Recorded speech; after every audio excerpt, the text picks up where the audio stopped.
2013 में एक मूवी निकली थी जिसका नाम था द कंज्यूरिंग। ये मूवी बाकी मूवीज से अलग थी क्योंकि ये असल घटना पे आधारित थी। इस मूवी की सबसे अजीब और सबसे डरावनी कंटेंट थी ये डॉल जिसका नाम था एनाबेला। उस फिल्म में आपको ये गुड़िया ऐसी दिखती होगी पर असल में ये है असली एनाबेला।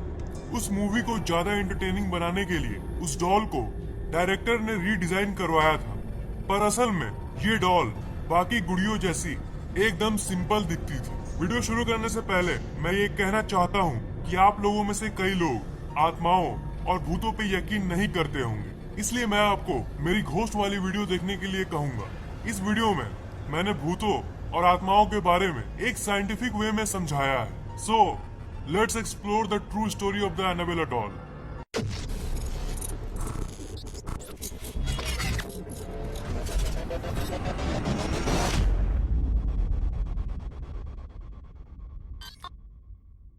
इस वीडियो को पूरा जरूर देखिएगा क्योंकि आपको एनाबेला से रिलेटेड सारी इंफॉर्मेशन मिलने वाली है। इसकी कहानी शुरू होती है 1970 में।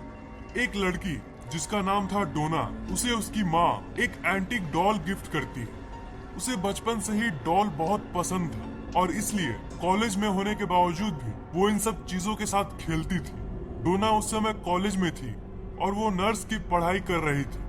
उसकी एक रूममेट थी जिसका नाम था एंजी और वो दोनों एक अपार्टमेंट में रहते थे। उस अपार्टमेंट में जब उसकी माँ उसे डॉल गिफ्ट की थी तब डोना ने उसे बड़ी खुशी खुशी एक्सेप्ट कर लिया और उस डॉल को बेड पे रख दिया। थोड़ी देर बाद डोना और उसकी दोस्त एंजी दोनों ने ये नोटिस किया कि वो डॉल खुद ब खुद अपने आप जगह से मूव करने लगी।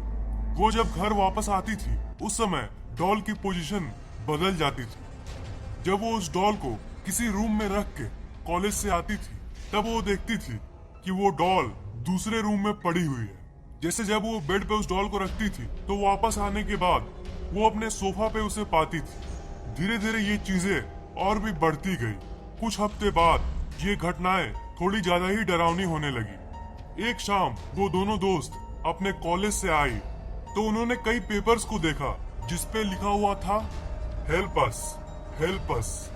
डॉल की पोजीशन बदलना उन लड़कियों के लिए एक आम बात हो गई थी। एक रात जब वो अपने घर पे आई तो उन्होंने उस डॉल को उसी जगह पर पाया जहां उसे वो छोड़ के गई थी। पर डोना को कुछ अजीब सा महसूस हो रहा था और डोना उस डॉल को ध्यान से देखने लगी तो उसने देखा कि डॉल के ऊपर खून लगा हुआ है। इस ब्लड वाली घटना के बाद वो दोनों लड़कियां पूरी तरह से डर गई। उसके बाद उन्होंने एक पैरानॉर्मल इन्वेस्टिगेटर को अपने घर पे बुलाया उस डॉल की जांच करने के लिए। उस इन्वेस्टिगेटर ने ये कहा कि ये डॉल एक मरी हुई लड़की की आत्मा है जिसका नाम था एनाबेला हिगिंस। उस इन्वेस्टिगेटर ने एनाबेला से बात करने की कोशिश की। एनाबेला की आत्मा ने उसे बताया कि वो उसी जमीन पे पहले रहती थी जिसपे वो अपार्टमेंट बना है, जिसपे ये दोनों दोस्त रहती है। और एनाबेला ने कहा कि उसकी मौत तब हुई थी जब उसकी उम्र सिर्फ 7 साल थी। उसने ये भी कहा कि ये डोना और एंजी के साथ सेफ फील करती थी और उसने उस इन्वेस्टिगेटर के जरिए दोनों रूममेट से ये पूछी कि क्या वो उनके साथ रह सकती है। डोना और एंजी नर्स की पढ़ाई कर रही थी और लोगों का भला करना उनका काम था। उन्हें एनाबेला की कहानी सुन के दुख हुआ और इसलिए एनाबेला को वो अपने साथ रहने की परमिशन दे दी। डोना और एंजी का एक दोस्त था जिसका नाम था लोग और वो भी उनके साथ रहता था दूसरे कमरे में। लोग का कुछ और ही कहना था। उसे वो डॉल शुरू से ही पसंद नहीं था। वो लड़कियां उस डॉल को एक्सेप्ट तो कर ली पर लोग का ये कहना था कि ये डॉल काफी खतरनाक है और इसलिए उन्हें इसे एक्सेप्ट नहीं करना चाहिए। पर डोना ने लोग की बात नहीं मानी क्योंकि उसे उस इन्वेस्टिगेटर की बात सही लग रही थी और उसने तो यही कहा था कि इस डॉल के अंदर एक 7 साल की लड़की की आत्मा है जो किसी को चोट नहीं पहुंचाना चाहती थी बल्कि सिर्फ प्यार चाहती थी। पर डोना को ये नहीं पता था कि उसकी बात जल्द ही गलत साबित होने वाली है। एक रात लो उस अपार्टमेंट में सो रहा था। उसकी नींद आधी रात में अचानक से टूटी। लो ने ये फील किया कि वो अपने शरीर को हिला नहीं पा रहा था और वो बिल्कुल घबरा गया और उसे एक बच्चे की हंसी सुनाई दी। उसने नीचे की तरफ देखा तो उसे एनाबेला डॉल दिखी जो उसी की तरफ आ रही थी। पर वो अपने शरीर को हिला नहीं पा रहा था। एनाबेला लुई के शरीर पे आके रुक गई और उसे देखने लगी। फिर लुई बेहोश हो गया। अगले दिन जब उसे होश आया तो उसने ये देखा कि एनाबेला तो अपने रूम में ही है। वो इस बात को श्योर नहीं कर पा रहा था कि रात को जो उसने एक्सपीरियंस किया था वो एक सपना था या फिर असलियत में कुछ हुआ था। उस दिन दोपहर में लुई और एंजी उस अपार्टमेंट में अकेले थे। अचानक से डोना के कमरे से उनको एक अजीब सी आवाज सुनाई दी। उन्होंने ये सोचा कि कोई चोर अपार्टमेंट में घुस आया।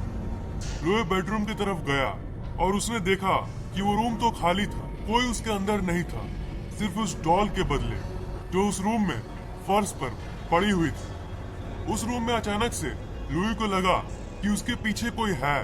वो अचानक से घूमा पर उसने देखा कि उसके पीछे कोई नहीं था। अचानक से उसे अपनी छाती पे जोर से दर्द महसूस होता है और जब उसने अपने चेस्ट पर हाथ रखा तो उसने 7 निशानों को देखा और उस जगह से खून निकल रहा था। ऐसी अजीब चीजें होने लगी उस घर में। डोना और एंजी को लगा कि कोई 7 साल की लड़की तो कभी ऐसा कर ही नहीं सकती। उस डॉल पर उन्होंने शक करना शुरू कर दिया और इसलिए उन्होंने एक प्रिस्ट को बुलाया, फादर हेगन। पर फादर हेगन को लगा कि वो इस काम के लिए सही नहीं है। ऐसी स्पिरिट की जांच करने के लिए उन्हें किसी बड़े प्रिस्ट को कांटेक्ट करना चाहिए। इसलिए उन्होंने फादर कुक, जो एक बहुत बड़े प्रिस्ट थे, उन्हें कांटेक्ट किया और फादर कुक ने बाद में जाके एड और लॉरेन वैरन को कांटेक्ट किया। और इनके बारे में तो आपने कंज्यूरिंग मूवी में देखा ही होगा। एड वैरन ने उस अपार्टमेंट में जाके डोना, एंजी और लुई से बात किया और इन्वेस्टिगेशन के बाद उन्हें ये पता चला कि एनाबेला सिर्फ एक 7 साल की लड़की की आत्मा नहीं है, बल्कि एक शैतान की आत्मा है जो एक छोटी लड़की बनने का नाटक कर रहा था। और उसकी इंटेंशन प्यार पाना नहीं, बल्कि डोना या फिर उसके 2 दोस्तों के शरीर पे कब्जा करना था, यानी उनके शरीर में प्रवेश करना था। डोना ने उस डॉल को वैरेंस को सौंप दिया और एड और लॉरेन वैरन ने उस डॉल को अपने साथ रखने का डिसीजन ले लिया। एड ने एनाबेला को अपने बैक सीट पे रखा। जब उस डॉल को वो अपने घर ले जा रहे थे तब उन दोनों को एक अजीब से हेट महसूस हो रही थी जिसे वो फील कर पा रहे थे। और बीच बीच में कार की स्टीयरिंग और ब्रेक्स काम करना बंद कर दे रही थी। एक जगह पर कार की बैलेंस पूरी तरह से बिगड़ गई थी और इसलिए एड ने होली वाटर एनाबेला पे छिड़क दिया। वो उस डॉल को शांत करने में कामयाब रहे और वो आखिर में अपने घर पहुंच गए। शुरुआत के कुछ दिनों में उन्होंने ये नोटिस किया कि एनाबेला अपने आप ही दूसरे कमरे में पहुंच जाती थी। एक कैथोलिस्ट प्रीस्ट जिनका नाम था फादर जेसन ब्रैडफोर्ड, वो एनाबेला डॉल को देखने के लिए एड और लॉरेन वैरन के घर पे आए और उस डॉल को देखने के बाद उन्होंने उस डॉल को उठाया और ये कहा, तुम सिर्फ एक डॉल हो, तुम किसी को चोट नहीं पहुंचा सकते।